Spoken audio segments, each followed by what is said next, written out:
Welcome back to part 2 of the WDO5 syllabus exercise. I'm going to go back to my PDF and just show you what we're going to do on this part, and this should be a lot quicker.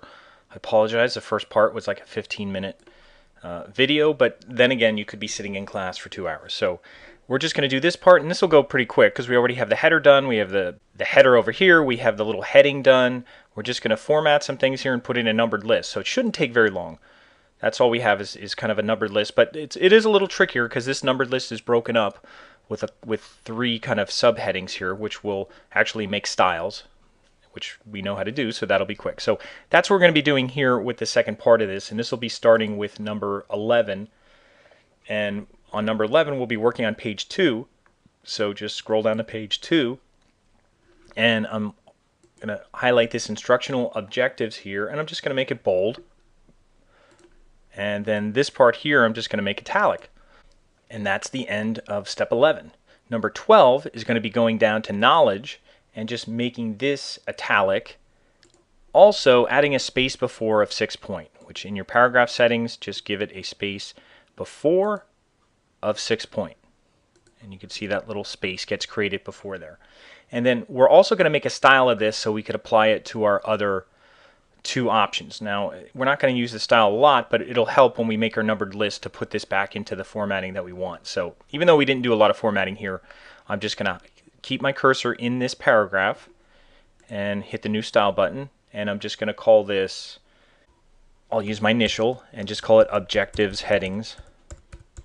And you know, as long as you could find it, you could name these what you want. Just try to avoid things like header or heading 1, heading 2, because there's already a lot of defaults in there that are called those names. And I like to put my initials first, just so when I'm making custom styles, I find them easier. So I'm going to hit OK. Now that's just a style. Now I'm not even going to apply them to the other ones yet, because I'm going to work on my numbered list, which is actually number 14. So I'm going to highlight my numbered list, and actually I'm going to do it all the way down to my end of the document. And to do a numbered list, we did a bulleted list before. A numbered list, we just use this little numbered thing here for numbering, and it'll put an automatic number in, and I'll just click on it. Now when you click on it, it actually indents everything. If you look up here on the ruler, you can see it moves the left indent a 1/4 inch, and it moves the hanging over. So it has a hanging indent of a 1/4 inch, which is what we want, but it moved things over. Now that may be okay like that, you know, having an indent like that for numbered lists may be okay, but if you wanted it back at the margin, you could use one of these icons up here. There's decrease indent and increase indent, and we're just going to decrease it, and that'll just push it back to the margin so it aligns under everything else. If you increased it, it would keep moving these things over, and if you pushed it back, so it's really easy to fix if it indents it more than you want it to indent. Okay, now continuing with the numbered list formatting, we're going to add a 6 point space before all of these numbered objectives, just to give them a little more air in between so they're a little easier to read in this numbered list, because they get a little packed together here. So I'm going to highlight them all again, all the way down, except for the first one, except for knowledge, or you could just keep it highlighted. This isn't in a style, so you could just go up here and do a space before of 6 point, and all of those will get that kind of numbering, and it'll kind of spread it out a little bit. Now, one of the things here is that performance and effective are in a numbered kind of format.